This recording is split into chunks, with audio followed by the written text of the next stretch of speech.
out here in the fields.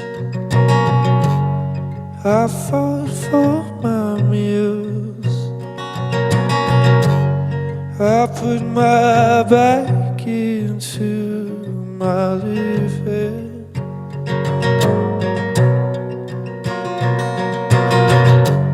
I don't need to fight to prove I'm right, and I don't need to be forgiven.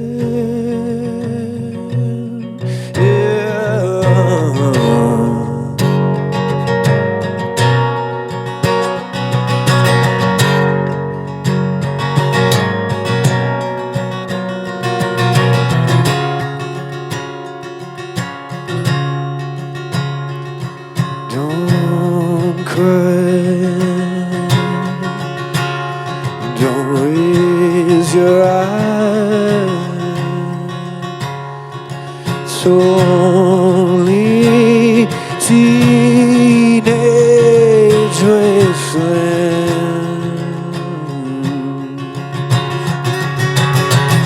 Sally, take my hand. We'll travel south, cross land. Put out the fire and don't look past my shoulder.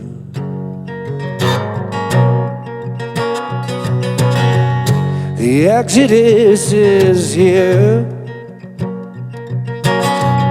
The happy ones are near. So let's get together before we get much older.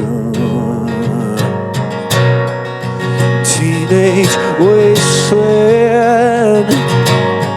It's only teenage wasteland. Teenage wasteland. Oh yeah, it's only teenage wasteland. They're all wasted. They're all wasted. They're all wasted. They're all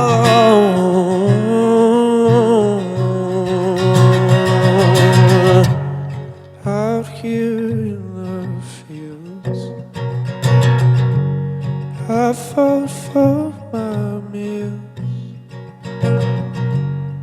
I put my back into my living. Thank you.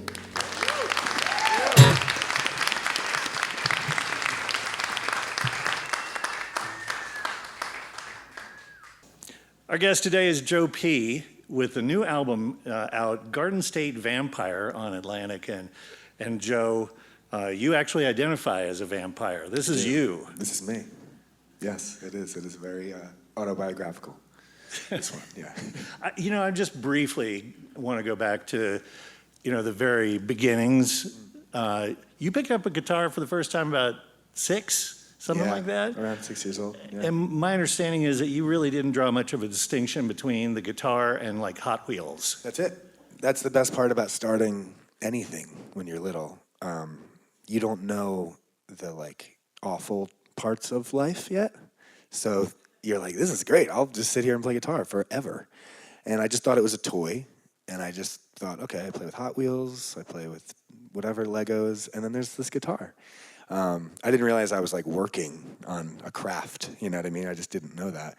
And then one day it did convert into oh, I'm working on something. This is like a job. This is a thing I can do for money one day. This is cool. Now, from a parental standpoint, I think, they probably feel like there's equal opportunity between the guitar and Hot Wheels for a career. Yeah, they were like, you grew out of Hot Wheels. Why didn't you grow out of this? And I was like, I know. I don't know what happened. Something's wrong. The thing your first public, thing was the national anthem. Yeah. at the 8th grade talent show. Yeah, pretty insane. I don't know why they let me do that. And I dressed up. I was obsessed with AC/DC.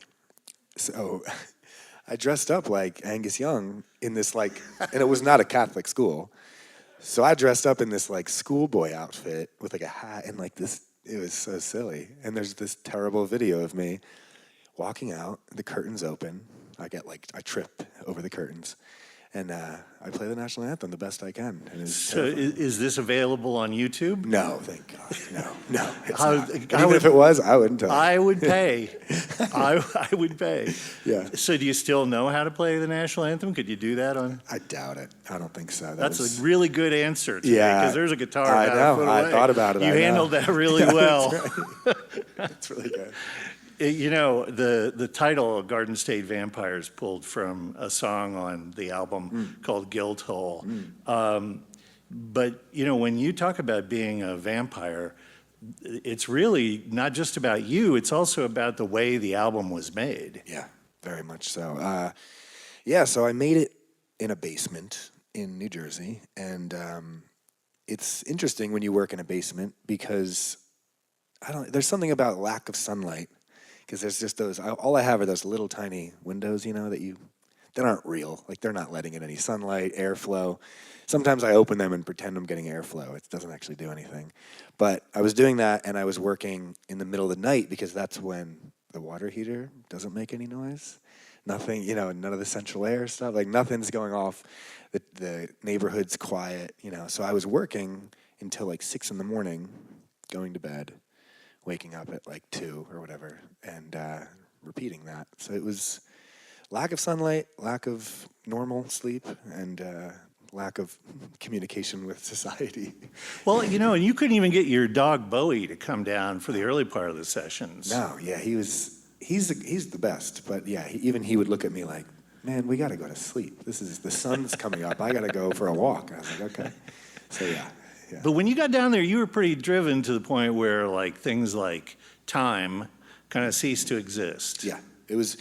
Well, I'd never had to do something for music in a way that there was a deadline. But when there's a record label involved, they're like, here's the deadline for the album.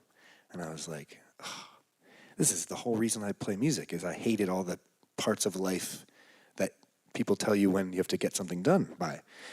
I failed school, so that's why I played music. And now I have these people telling me, this is the date that it has to be handed in, like a science project. And just like all those science projects, I waited to the last minute, which last minute being 5 weeks leading up to the deadline.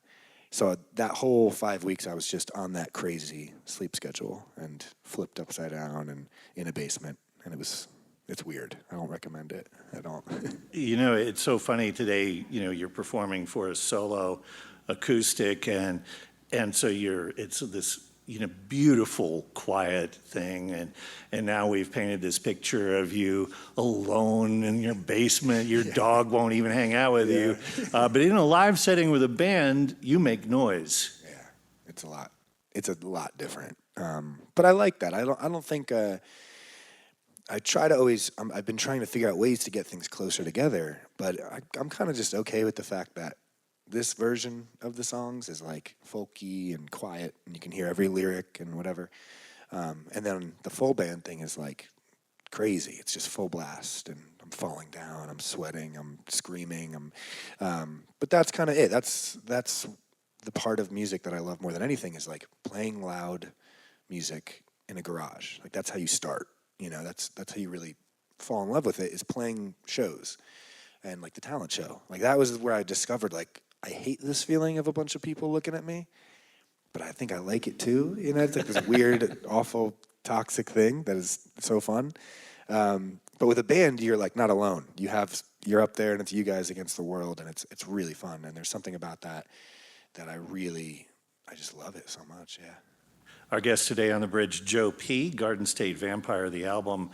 And, I think partly just because of necessity, and also, you're a creative guy, but you really have stepped to the forefront of making your own videos. Yeah. And they are, in some cases, bizarre. Yeah. They're cool, but, and you work you basically have a partner on this part of it, Tony, who plays bass in your band. Can you just talk about what you do when you approach a song to make a video? Yeah, I mean, it's really fun because it's like a music video is such a weird thing now because it used to be on MTV, you'd have $1 million and there'd be crews of people and, you know, the artist had 2% of what was going on with the creative side of it. In a lot of cases, it was just show up and do it. But now that MTV and music videos aren't as prevalent or, you know, helpful, I guess you could say, it's really like you have to find a way to do it for the cheapest price possible. But there's so many things now that you couldn't do back then as far as we have access to so many tools to make high quality videos for half the price or less than half the price. So Tony and I just love it. We just do it because it's so much fun to take that medium, you know, down that path rather than just write a song, record it, and it ends there. We're so excited to, well, we go to this place, we eat pizza, and we just sit there and come up with video ideas. And because it's, you know, the budget isn't $1 million, our rule is that if you can't sum it up in one sentence, it's not good. It's too crazy. So we'd say, you know, in one sentence, if we can write it down and be excited about this idea, we got to do it. So me and him have just, you know, we've done every video together, and there's never a task we feel like we can't get done. And we drag people into it that are like, what do you guys are crazy, you know, but it's really the only way to do it now, I think, or you can wait for other people to do it, spend too much money, and it's less creative, because if you're alone with a camera trying to make something work, you're going to come up with a better thing and end result than if you have, you know, 20 people and you feel like you're doing it the right, legit way. You know, it's better to be kind of like a misfit team and try to get something done. You know, it's funny that you talk about, you know, if it doesn't work in one sentence, you know, it has to grab people somehow. Yeah. We are all so jaded, right? I mean, we've all seen so much, and it's really hard to get a reaction from people. But there is a part of your video for Violet that just made me like, what?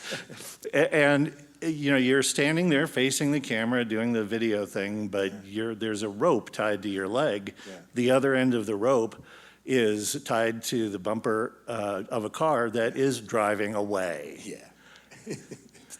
That was scary. That was one of those ideas, though. Yeah. Where we sat down, we went, a car, rope, tied to my leg, driving away. I thought it was a really good idea until I realized I was the one who had to do it. And now I'm standing there, and obviously we cut the rope so that it wasn't actually tied to me. But it was still scary because there was still a rope tied to me, and then we just put that under the pile. And this was expensive. We spent $800 on this rope. That was the whole video budget. It was like, this is what we're doing with it. Record label's like, what are you gonna do with $800 for a music video? We're like, watch. And so we got this rope. I got 3 giant spools of this like industrial rope delivered to my house. My neighbors are probably like, what is wrong with this guy? Because every other weekend I'm getting insane things delivered for music videos, and they probably just think, let's stay away from that guy. Or I'm in the basement and there's lights flashing, and you know, it's like insane. So we did it. We piled it up. We tied it to the car. We did one take, and no crew. This was the guy driving the car, me, and Tony with the camera. And we didn't even have communication with the guy in the car. Like if anything went wrong, that guy would have just kept driving, never would have known. And we did one take and it was fine. And I thought, this is great. But then we did another one, and it hit me that I was like, this is actually kind of freaky. This is kind of like that rope could catch my rope and pull me, and this guy doesn't have a walkie-talkie or anything. And for some reason I kept doing it though. And I did like 2 more takes, and I'm still here. So, but yeah, really wild. You know, it's funny because, you know, I'm watching the video, and like I figured out pretty quickly that the rope was probably cut underneath the pile. Yeah. But in that first moment when I saw it, I realized that I cared about you more than I should. That's great. That's exactly what I thought. I was like, I care about you more than I thought I should. Wow, okay. Yeah. You know, Violet is such a good song, and it's like there are a couple of, I actually found 2 different explanations for the title of the song online. Oh, yeah. And so one of them may just be, you know, AI at work for all I know, you know, but there's one version that Violet was the name a newborn daughter of a friend. Yeah. And the other one involved an old man at a flooded basement and a rug. They're both true. It's a wacky coincidence. I just felt weird about the second one, like, because I was like, this seems wrong to bring this up. But I did. My basement flooded, and nothing got ruined other than all the rugs. And rugs are expensive. So I was on Facebook Marketplace, which is the only reason I have Facebook still. And looking for rugs, I find one. And every time you go do something on Facebook Marketplace, it might be the last thing you do. It might be this is it. This is the Silence of the Lambs moment for me. And I'm going to be actually tied to a rope forever. But for like a $50 area rug, it's worth it. So you go. And I showed up, and it was this old man. I was like, how you doing? And he's like, come on in. I was like, already. I already just wanted him to be like, here it is, see you later. No, he was like eating lunch. He was not, he was like, oh, I didn't know you were coming. I was like, how did you not know? So I go in, now I'm inside his house. I'm thinking this is it. He shows me the rug. I'm like, all right, at least there's actually a rug. So this is a good sign. And, we're just talking a little bit, and I say, okay, yeah, I'll take it. And he goes, by the way, my wife passed away. I just want to let you know, 1 week ago on this rug. And I was like, now I kind of wish he just killed me, because now I'm stuck here with this guy. And I was like, oh no. And it's like Wednesday. It's a random Wednesday at like 3 p.m. Just such a weird moment in my life. I'm standing here, I go, I'm so sorry, But I told him what it was for. I said, I'm bringing it to my basement, I'm going to be making a whole album and, whatever. And so we talked a little, and I was like, I promise if I can, I'll try to work the name. I asked what her name was. He said it was Violet. I said, I'll try to work the name in to a song. The song won't be about this whole thing, but I'll see if I can work her name in. He's like, oh, thanks, man, that's nice. And he was just a cool guy. Yeah. I got out of there. I ran. I didn't run, but I was like, okay, I made it. So yeah, but also on the brighter side, a friend of mine really did have a child and named her Violet. And I was like, okay, there's two sides to this. So yeah, that's it. I have visions of this guy like going online and finding this song that's a tribute to his wife and seeing you tied to the back of a car. Yeah, I didn't even think of that. Oh, poor guy. I'm here to help. He was like, I just was getting over it. I was just forgetting about it. Oh, yeah. We talk about how compelling this video is. You actually got a comment online from Coldplay. Yeah, that was crazy. There's something I've learned a lot about when you have a video that gets millions and millions of views and all this stuff. There's so many people right now that just want that. They're trying to make videos and content or whatever that they want. They want that. They want to look at their phone and see millions of people have commented and liked it. But I learned very quickly that after a certain number, your brain, you can't feel it anymore, and you're just kind of like, I don't care.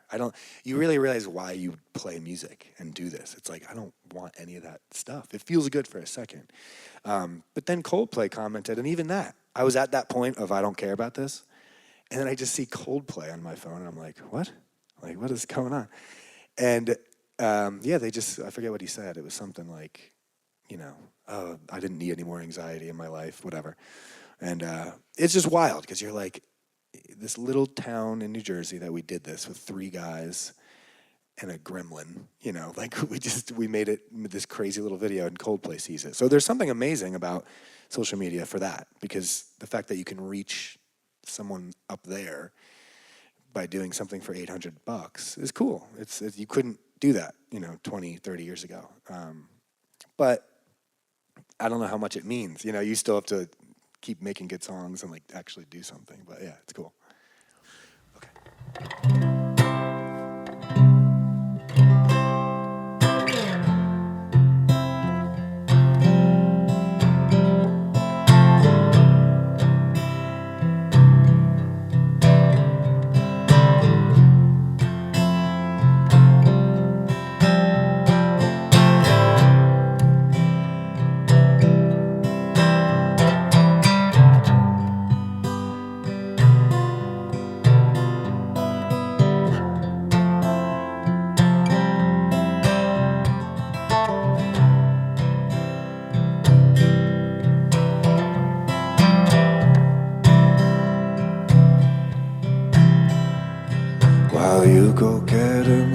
drink I think awaits to tell you I'm fine. One more vodka soda, then you'll never even know that I'm mine. I used to wonder why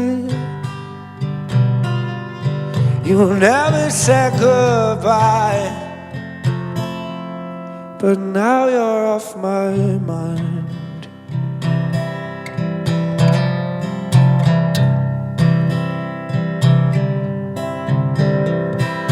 Got myself another lover, God, I love her, I'll never stop. Take her out and drive around and show her all of our favorite spots. I used to sit and cry, I felt like I could die, but now you're off my mind.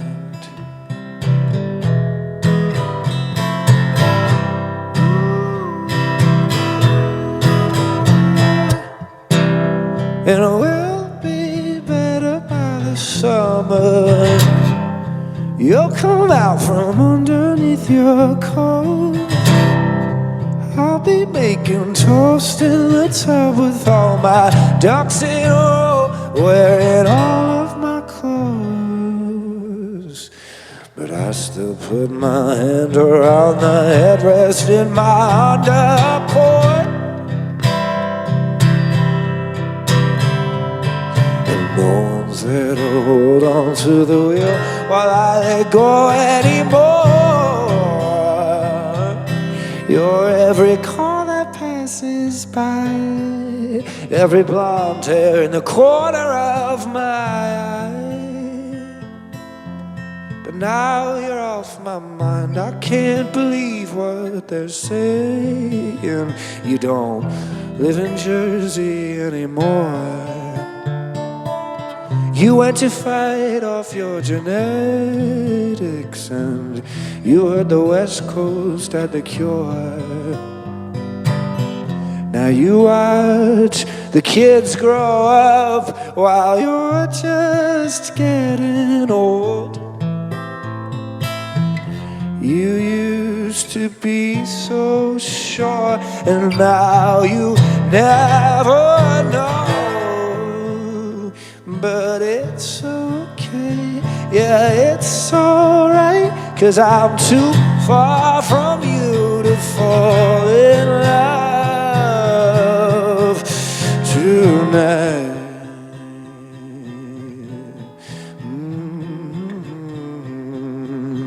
Yeah. And we'll be better by the summer. You'll come out from underneath your coat.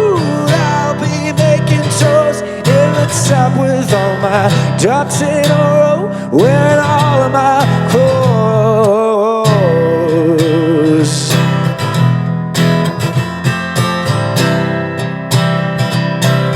Jump off and nobody knows. Oh, yeah. And now you're off my mind. Thank you guys very much. Thank you, thank you, thank you.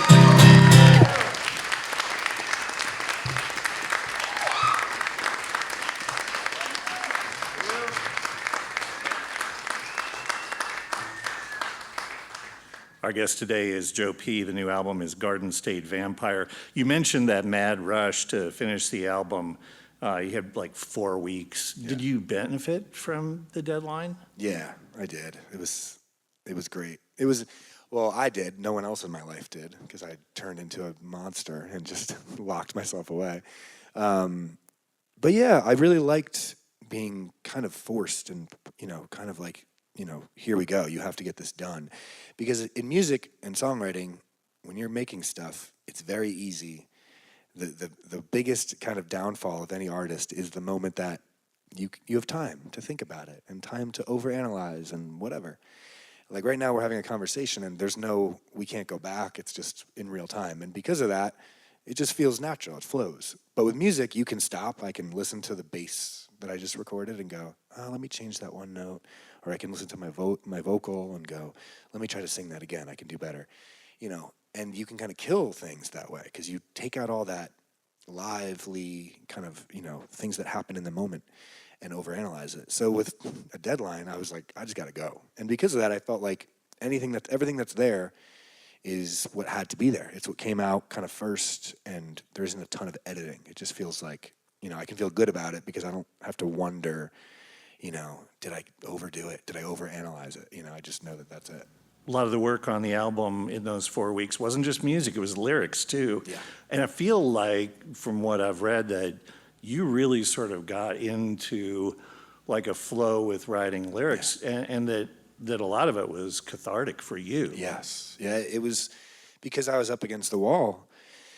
I was in this, because usually with lyrics is, every week or so you stumble into something in a life event and you think of a lyric because of it and you pull some inspiration from it. But because I was so kind of pressed for time, I was looking at everything like that. Every little tiny thing that I experienced, I thought of as a potential lyric or story or whatever. So it made me see things so much more kind of in color than I normally would have, because usually you get one little tidbit of a lyric and then you think, cool, that'll hold me over for a week. I don't have to analyze all my friends and family, and which again, awful for them. The only time I am awake, I'm like analyzing them and staring at them like, okay, cool, yeah, So I was just, it's not a healthy way to do anything because the people in your life will wonder if you're still in there, it's like you're kind of gone. But yeah, it was a really cool way to do it. I haven't done it like that since because now I have time and I'm back to but it's good to know that that's a method of doing that. I feel like I'm about ready to pull back the curtain on the great and powerful wizard Joe P.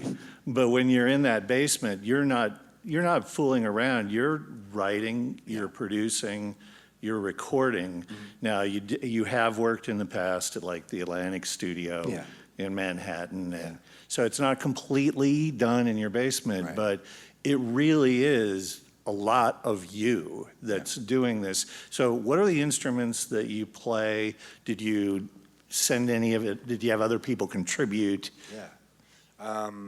There's one or two songs on the album that there's a different drummer because I can drum up to a certain extent. Like there's a certain threshold on how well I can drum. But yeah, so I called in a couple people just for drums. Everything else I'm able to kind of figure out and play and hit record, run into the room, play the piano, run back. It's a lot of that. But I don't know. I work better that way in the sense of if there's no one there to judge you, it's a lot easier to make mistakes and it's a lot easier to not worry about how your voice sounds. It's because there's a weird part of recording in a real studio with like a producer and an engineer and all these people where once you're recording the vocal and you can't even see into the control room where everyone's sitting and they're listening to you, and it's a bit weird because you're kind of performing, and I'd like being in my basement because I'm like, cool, no one's home, no one can see me or hear me, I can go as crazy as I want and act like a nutcase, so yeah. But as far as the other instruments, I like having other people play, but drums are the only thing that I really feel like I can't do certain things on that my brain hears. Like I can hear what I want and I'm like, I just can't do it.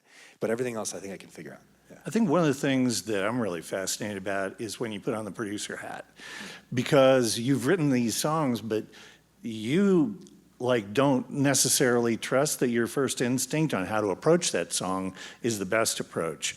And so you'll try different variations. And in fact, one of the songs on the album, Nothing at All, you did 3 different versions and ended up using them all. I did, yeah, I used them all. There was a fast version, there was a slow version. Because the weird thing is all you want to do when you make a song and you record it, more specifically, you're just trying to translate exactly what you want someone to know that you felt. I don't even know if I'm trying to make people feel what I'm feeling. It's more like I just want to make people understand what I was feeling when I made that. That's it. It's a lot easier to do it like this when I play because there's no There's nothing to wonder about or get distracted by. It's just vocal, guitar. But with the whole production, there's a chance to even enhance that experience. But you have to get it just right. Because if you're off by a little bit, now you're taking away from that translation being very clear. So I think with that song, I made these different versions because I needed to hear them as a listener. I needed to create them and then be able to step back and go, okay, that's closer. But then when I stacked them all together, and then I just started muting things and being like, okay, let me get rid of a lot. And it ended up they all worked together in this weird way that I was like, cool, that's how I wanted it to feel, but it was a weird way to get there, you know. You know, you're on I feel like one of the things we just need to extract from you while we have you on camera so that you're on record is that you'll come back and do a show in Kansas City. Yes. You just came in to do this, and we greatly appreciate it. Of course, yeah. But we really want to see you live. Yeah, I would love to. That'd be so fun. The little swing you're doing right now ends up December 13th. Pretty close to your home. Yeah, right in. Over the Stone Pony. Yeah. It's one of those clubs. I've never been to that club, really? and it's such a legendary. Yeah. What's it like?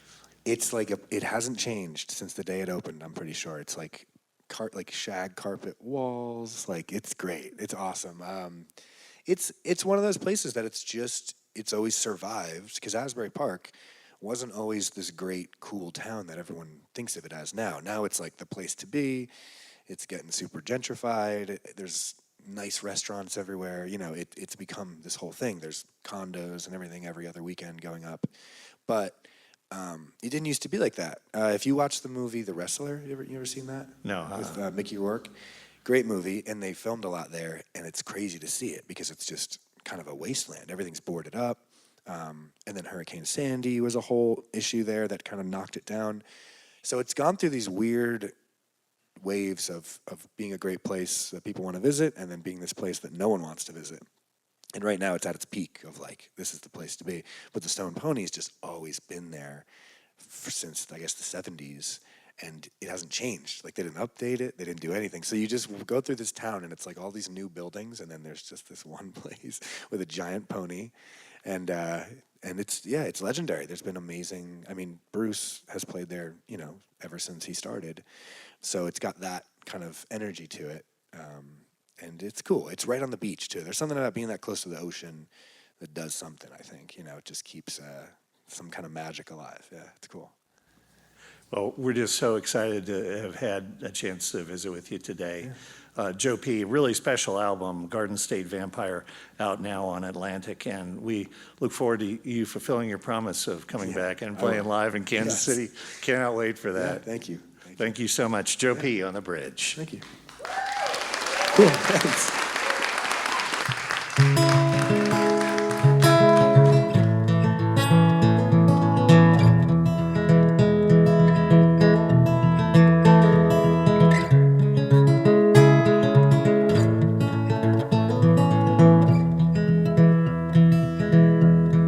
I'm dressed up like a dream, but there's a nightmare underneath it all. No, not what I seem, but you keep coming when I call. I guess you know you don't feel the pain when there's nothing left to hurt, and it's hard to walk away when there's nowhere left to turn. I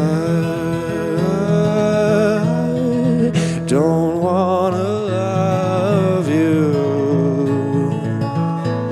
but I can't help but love you anymore. So break my heart again like you did before.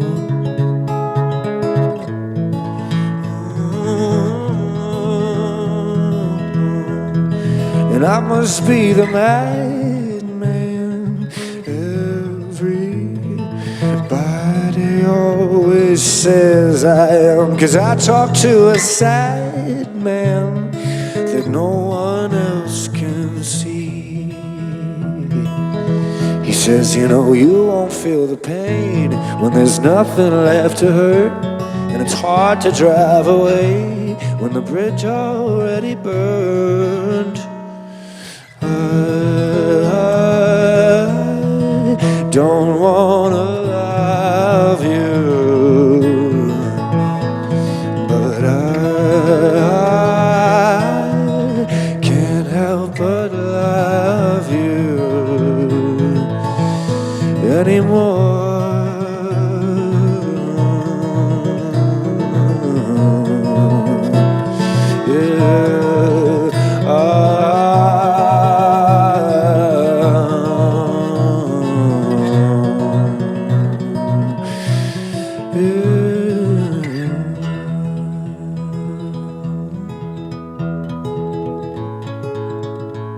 But I always come back. Yes, I always do. I don't wanna love you, but I can't help but love you.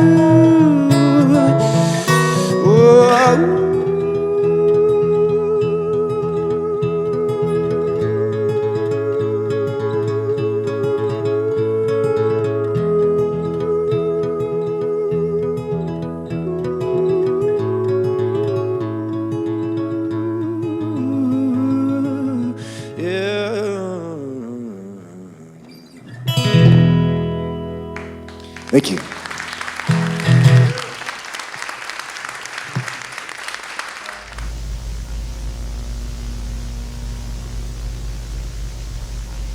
Now available on 90.9 The Bridge YouTube.